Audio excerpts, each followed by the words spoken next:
নারী এশিয়ান কাপে কঠিন গ্রুপে বাংলাদেশ। এএফসি এশিয়ান কাপে গ্রুপ পর্বে ড্র অনুষ্ঠিত হয়ে গেছে। বাংলাদেশ তাতে পড়েছে গ্রুপ ডিতে। প্রথমবারের মতো বাংলাদেশ টিম অংশ নিতে যাচ্ছে এশিয়ার ফুটবল শ্রেষ্ঠত্বের এই টুর্নামেন্টে। সব মিলে 12টা দেশ, এবং এখান থেকে বিশ্বকাপের টিকিট কাটা যাবে, এখান থেকে অলিম্পিকের টিকিটও কাটা যাবে। এসব কিছু একপাশে সরিয়ে রেখেও এই টুর্নামেন্ট বাংলাদেশের জন্য কত বড় সেটা নিশ্চয়ই এতক্ষণে আপনারা জেনে গেছেন। আপনারা নিশ্চয়ই জানেন বাংলাদেশের গ্রুপে কারা কারা রয়েছে। তবে চলুন আমরা আলোচনা করি বাংলাদেশের এই গ্রুপটা কেমন হলো, বাংলাদেশের সম্ভাবনা কতখানি, এই ড্রতে বাংলার বাহিনীরা কতখানি তৃপ্ত নাকি শঙ্কিত। প্রথমে বলে রাখা ভালো, এই টুর্নামেন্টে বাংলাদেশের শঙ্কার কোনো কারণ নেই। যে টুর্নামেন্টে বাংলাদেশের মেয়েরা কোয়ালিফাই করেছে, সেই টুর্নামেন্টে বাংলাদেশের কোয়ালিফাই করতে পারাটাই বাংলাদেশের জন্য সবচেয়ে বড় অর্জন।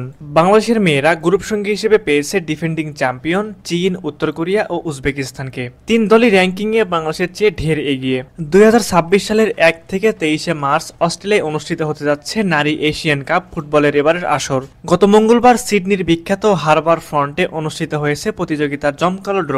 প্রথমবার এই টুর্নামেন্টে অংশগ্রহণের যোগ্যতা অর্জন করা বাংলাদেশের কোনো প্রতিনিধি ছিলেন না এই অনুষ্ঠানে। আগামী বছরের মার্চে অস্ট্রেলিয়ায় অনুষ্ঠিত হতে যাওয়া এশিয়ান কাপের 21তম আসর। প্রথম ম্যাচে বাংলাদেশের প্রতিপক্ষ প্রতিযোগিতার বর্তমান ও রেকর্ড 9 বারের চ্যাম্পিয়ন চীন। পরের ম্যাচে ঋতুপর্ণা চাকমা, আফ্রিদা খন্দকাররা মুখোমুখি হবে 3 বারের শিরোপাজয়ী উত্তর কোরিয়ার। গ্রুপ পর্বের শেষ ম্যাচে তারা মোকাবিলা করবে উজবেকিস্তানকে।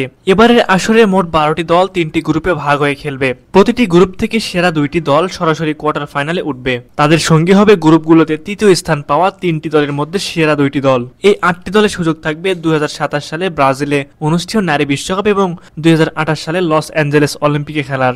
স্বপ্ন পূরণের পথে কঠিন পাহাড় ডিঙাতে হবে বাংলাদেশকে। তবে শিষ্যদের সাম্প্রতিক উন্নতি আশাবাদী করে তুলেছেন কোচ বাটলারকে।